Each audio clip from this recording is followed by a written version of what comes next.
다 함께 매일 드리는 기도로 11월 17일 주일 새벽 기도회를 시작하겠습니다. 하나님 아버지, 생명의 신비를 깨닫는 새벽을 허락하여 주시니 감사드립니다. 하나님의 창조 질서가 무너져가는 고통 가운데 있지만 주님의 사랑으로 날마다 회복되는 삶이 되게 하옵소서.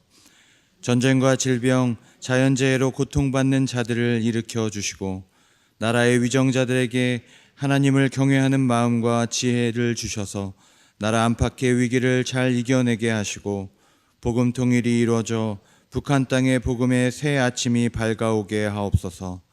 교회와 가정에서 믿음의 대가 잘 이어지게 하시고 성령님의 인도하심에 따라 저희 교회의 5대 본질인 예배와 교육과 선교, 성도의 교제와 봉사에 힘쓰게 하옵소서. 모든 교육자들이 성령님으로 충만하게 하시고 모든 성도들이 하나님의 말씀을 따라 행하며 살아가게 하옵소서. 예수님의 이름으로 기도드립니다. 아멘. 다 함께 찬송가 312장 찬양하겠습니다.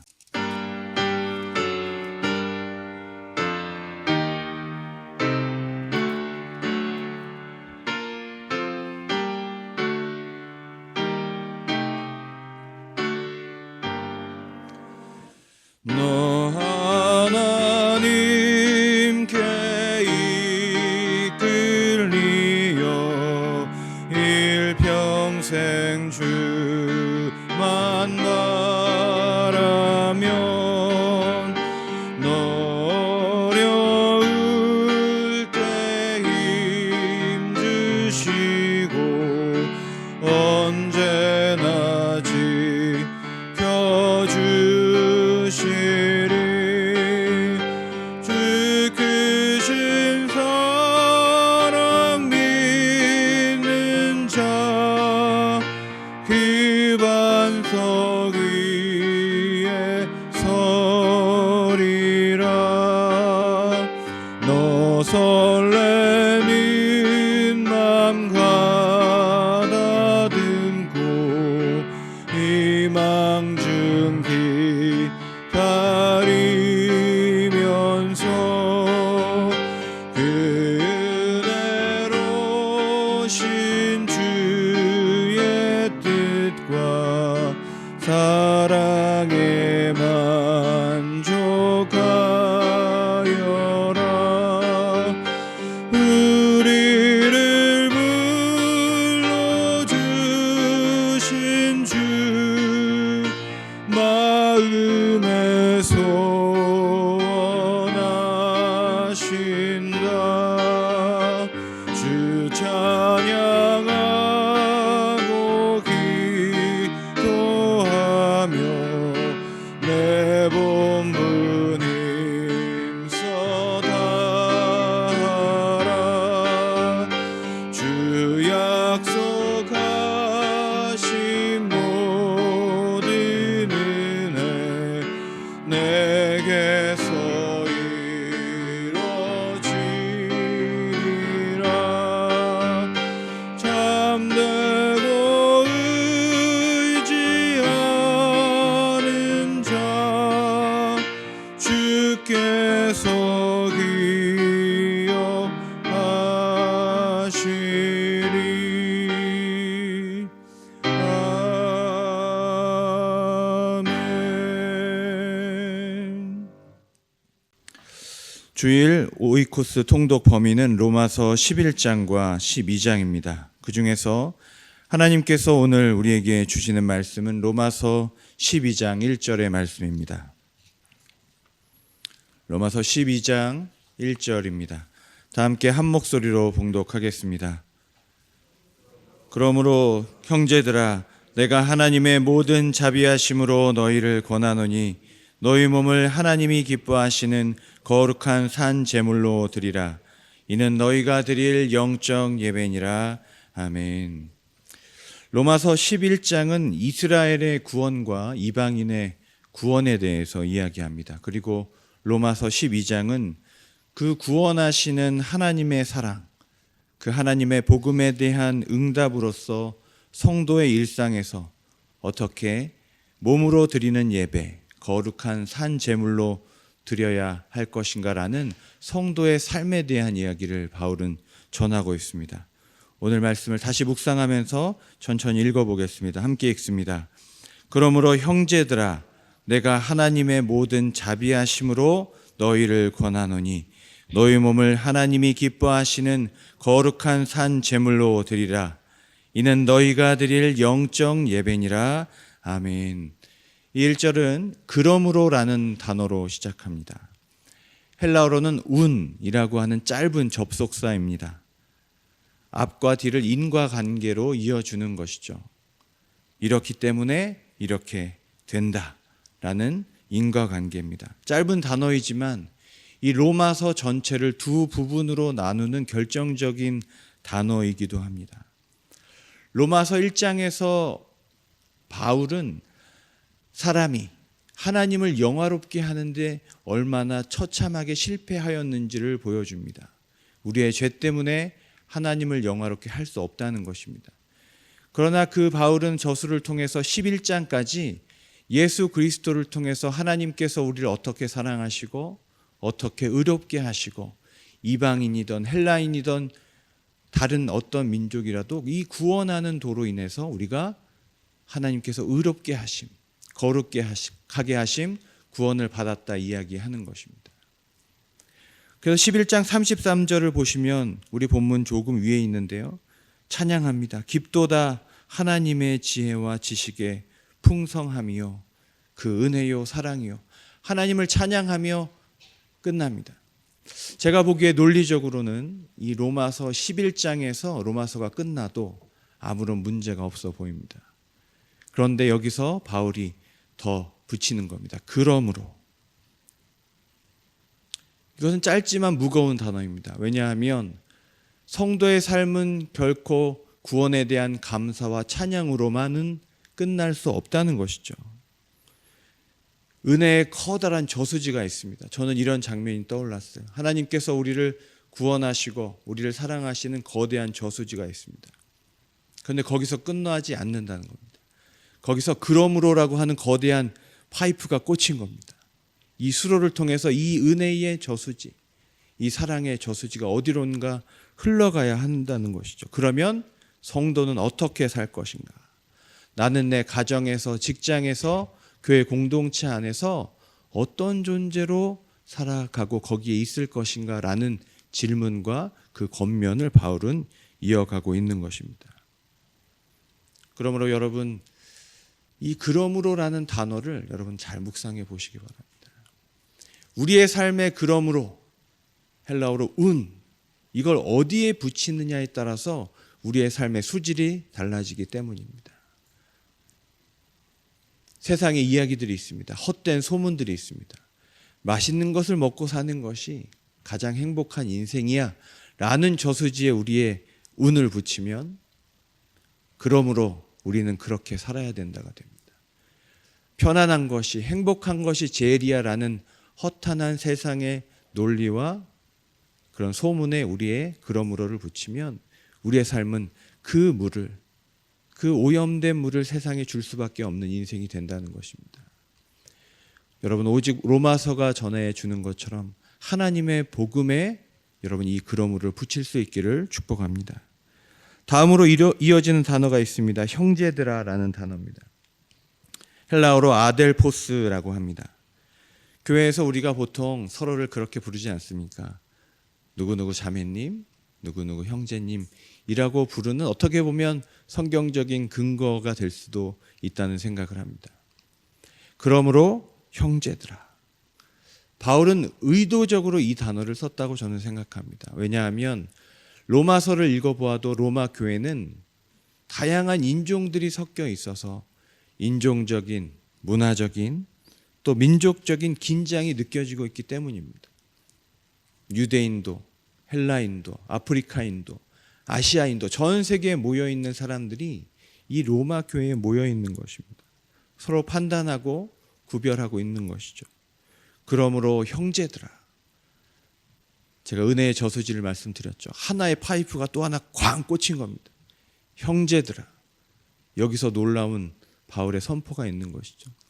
더 이상 문화적인 동질감으로 우리가 우정을 쌓지 않고 인종적으로 가족을 만들지 않고 오직 무엇을 나눔으로 복음을 공유하고 나누고 있는 우리들이 바로 새로운 가족이다 라고 그렇게 선포하고 있는 것입니다. 피를 나는 가족도 아니요 문화를 공유하는 동족도 아닙니다. 예수님께서 말씀하신 복음을 통해서 복음을 나는 가족이 형성되었다. 그러므로 형제들아. 아주 강력한 선언입니다. 사랑하는 여러분, 우리의 정체성은 복음 이외에는 없는 줄로 믿습니다. 요즘 홀로 사는 것, 또 다른 것을 판단하고 또 나누고 또 다른 데로 나누어 사는 것이 좋다고 생각하는 이 세상에서 여러분, 하나님께서 우리에게 주신 기적이 있습니다. 복음 때문에 진짜 다른 너와 나가 하나 되는 기적이 우리의 가정과 우리의 교회에서 이루어지기를 간절히 기도합니다. 다음에 이렇게 말씀은 이어집니다. 내가 모든 하나님의 자비하심으로 너희에게 권한다 라고 말합니다. 그러므로 형제들아 라고 이렇게 선언한 뒤에 그러나 이렇게 살 수 있는 힘의 원천이 어디냐? 그것은 하나님의 자비하심입니다. 하나님의 자비하심. 로마서 1장부터 11장까지의 전체적으로 흐르고 있는 하나님의 가장 큰 은혜의 원동력은 무엇이냐? 하나님의 자비하심에 있습니다. 긍휼이라고도 번역이 됩니다. 좀 위로 가셔서 11장 30절부터 31절까지 눈으로 한번 보시면 긍휼이라는 단어가 4번이나 반복됩니다. 하나님께서 우리를 얼마나 긍휼히 여기셨기에 우리가 이 자리에 있는가. 긍휼을 알고 하나님의 자비하심으로 여기에 내가 있다 생각하는 사람은 바울의 이 권면을 따라갈 수 있는 것입니다. 그것이 우리가 이처럼 다르게 살 수 있는, 거룩하게 살 수 있는 힘의 원천이 하나님의 자비하심에 있다라고 바울은 말하고 있는 것입니다. 하반절 한번 너희 몸을 여기서부터 한번 같이 다시 한번 읽겠습니다. 너희 몸을 시작. 너희 몸을 하나님이 기뻐하시는 거룩한 산 제물로 드리라. 이는 너희가 드릴 영적 예배니라. 아멘. 너희 몸을 하나님이 기뻐하시는 거룩한 산 제물로 드리라. 제일 먼저 눈에 띄는 것은 이 드리라라고 하는 단어입니다. 우리가 예배를 드리다 보면 나도 모르게 받으러 오는 경우가 있습니다. 은혜를 받으러 오고 감동을 받으러 오고 힘을 받으러 교회에 옵니다. 그것도 맞습니다. 그러나 예배의 더 본질적인 것은 드리는 것입니다. 나 자신을 드리는 것이고 나의 시간을 드리는 것이고 나의 생각과 마음과 전 존재를 하나님 앞에 드리는 것이 예배입니다. 여러분 오늘 예배 드리실 때 그냥 말로만 예배 드린다 하지 마시고 여러분 먼저 하나님 앞에 드리시기를 축복합니다. 드리면 하나님께서 힘 주십니다. 드리면 다시 우리가 살아날 줄로 믿습니다. 그런데 여러분 드리라고 하는데 무엇을 드리라고 말하고 있습니까? 몸입니다. 몸. 성경은 결코 우리의 마음과 영혼이라고 얘기하지 않고요. 바울은 몸을 드리라고 얘기했습니다. 그리고 이것이 가장 영적인 예배라고 말합니다. 여러분 몸이라는 것이 무엇일까요? 바울은 이 예배의 경계를 확장합니다. 그냥 내적인 고백과 찬양으로 끝나는 것이 아니라 우리의 일상 가운데 우리의 몸이 하나님의 제물되어서 하나님께 드려지는 그 모든 것이 예배다라고 말하는 것입니다. 가정에서, 직장에서, 우리의 일상에서 우리의 내적인 고백뿐이 아니에요. 우리의 몸으로 하는 모든 실천과 모든 존재의 현존이 하나님을 향하고 있을 때 그것이 다 예배라고 말하고 있는 것입니다. 몸으로 드리는 예배가 무엇이냐? 이렇게 질문하실 수 있는데 시간이 없어서 다 못 하지만 여러분 12장을 끝까지 다 읽어보시면 그 내용이 담겨 있습니다. 12장이 다 그 내용이에요. 12장의 1절과 2절이 서론이라면 그 실천적인 것은 다 나와 있습니다. 사랑하라, 화평하라, 게으르지 말고 열심을 품어라, 소망 중에 즐거워하라, 환난 중에 참으라.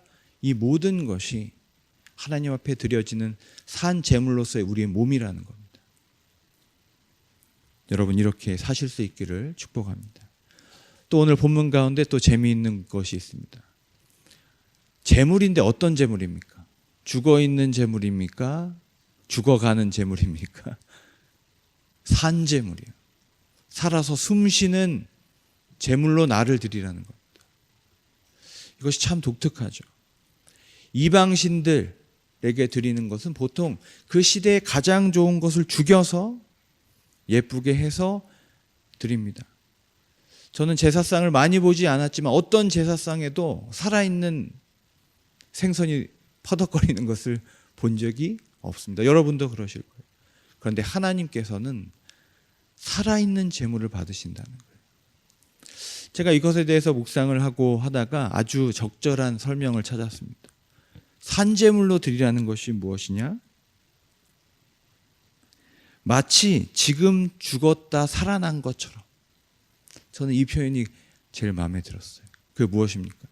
이런 것을 상상하시면 될 것 같아요. 제가 원래 동물이 죽어서 드려져야 되는 제물에 누가 올라갑니까? 나 자신이 올라가는 겁니다. 거기서 예수 그리스도로 말미암아 죽고 다시 살아나서 그 인생을 하나님 앞에 드리는 거룩한 산 제물입니다. 하나님께서는 죽은 것을 받으시지 않아요. 지금 예수 그리스도 안에서 죽고 다시 살아난 나의 온 존재를 하나님 앞에 드리는 그 거룩한 산 제물을 주님께서 원하신다는 것입니다. 부활의 존재로, 생명의 존재로 세상 속에 존재하면서 그 죽음 가운데 살아있는 존재로 그 생명을 전하는 삶, 이것이 우리가 드릴 영적인 예배라고 하는 것입니다. 마지막에 바울은 이렇게 말하면서 말씀을 마칩니다. 이는 너희가 드릴 영적 예배니라. 여러분 성경을 보시면 영적이라는 단어에 주석이 달려있는 성경이 많으실 겁니다. 그 영적이라는 단어의 주석 아래에 보면 합당한 이렇게 되어 있습니다. 보통 성경에서 영적이라는 단어를 쓰는 단어가 있는데 그 흔한 단어를 여기선 쓰지 않고 다른 단어를 썼기 때문에 주석이 필요합니다. 어떤 단어를 쓰냐면 로기코스, 한번 따라해 보시겠습니까? 로기코스. 로기코스라고 하는 단어를 씁니다. 근데 이것은 영적으로라고 번역하기에는 조금 망설여지는 부분이 있습니다. 왜냐하면 여러분 로고스라고 들어보셨죠? 로고스는 하나님의 말씀이죠. 여기서 보통 이성이라는 단어도 로고스에서 나오기도 하고 합리적인, 적절한, 합당한, 그래서 여기서 다른 번역으로 합당한을 제시하는 겁니다. 그러니까 여기서 말하는 영적인 예배라는 것은 당시 드려지던 이방신들의 예배와 구별되는 의미의 영적인 예배입니다. 이방신들을 향한 예배는 어땠습니까? 무아지경입니다. 혼미합니다. 그리고 음란합니다. 동물의 피가 가득한 그런 예배를 육적인 예배라고 바울은 이야기하고, 그럼 영적인 예배는 무엇이냐? 하나님께서 주신 지적인 이성적인 것도 다 깨어 있는 겁니다. 확실하게 깨어서 하나님 앞에 드려지는 예배입니다. 여러분 오늘 주일 예배 드리실 때 졸리시더라도 졸지 마시고 무아지경에 예배도 은혜롭지만 로기코스, 우리가 드릴 영적 예배니라, 합당한 예배니라, 참된 예배니라, 진정한 예배니라. 이것은 우리의 영과 혼과 마음이 다 깨어서 살아있는 존재로 하나님께 드려지는 예배라는 것입니다. 사랑하는 여러분, 오늘 한절이지만 오늘 예배에 대한 귀중한 교훈들이 있습니다. 우리의 예배는 이 교회당 안에서 끝나지 않습니다. 여기는 주차장이 아니라 주유소라고 누군가 말했습니다. 우리가 머물러 사는 곳이 아니라 미사일 발사대입니다. 여기서부터 여러분이 하나의 영적인 파이프가 되셔서, 그러므로 형제들아, 우리는 한 형제가 되고 사랑하고 화평하고 기도하고 열심을 다하는 모든 우리의 몸의 드림이 우리의 삶의 예배가 되고 거룩한 산 제물이 될 줄로 믿습니다. 오늘 예배 가운데 그렇게 예배하시는 우리 영락의 성도님들 되시기를 축복합니다. 기도하겠습니다. 사랑과 은혜의 하나님, 우리에게 복음 주셔서 죽을 수밖에 없는 우리를 긍휼히 여기시고 구원하여 주시니 감사드립니다. 하나님 그 구원의 소식에 응답하고 실천하고 사랑하는 우리 모두가 되게 하여 주시옵소서. 우리가 다 한 형제로 살아가게 하여 주시고 하나님 썩어져 가고 죽어져 가는 이 세상의 허탄한 소문에 흔들리지 않게 하여 주시며 우리의 몸과 마음과 영혼과 삶과 내 모든 것을 하나님 앞에 단번에 드리고 또 부활하여 그 나머지 인생 또한 주님께 드리는 거룩한 산 제물로 예배하게 하여 주시옵소서. 오늘 드리는 모든 예배 가운데 성령으로 임하여 주시옵소서. 예수님의 이름으로 기도드립니다. 아멘. 이제 다 함께 합심하여 기도하겠습니다. 먼저 말씀을 생각하며 기도합니다. 하나님, 우리의 구원을 예배 가운데 세상에 나타나게 하옵소서. 우리의 예배가 내적인 고백과 우리끼리의 찬양으로 멈추지 않게 하여 주시옵소서. 죄로 인하여 죽어가는 세상 한가운데서 거룩한 산 제물로 나의 몸을 드리는 구별된 현존으로 세상 가운데 살게 하여 주시옵소서. 또 주간기도 제목으로 기도할 때 1부부터 5부의 예배, 또 청년부 예배, 교회학교 예배, 자유인 예배, 국제 예배, 외국어 예배, 찬양 예배를 통하여 성도들이 정결한 마음으로 예배하고 주님의 은혜를 경험하도록 추수감사 음행 예배 및 새가족 환영회를 통해 성도들이 구원의 기쁨을 기억하는 감사의 잔치가 되도록 기도하시고 개인 기도하시고 돌아가겠습니다.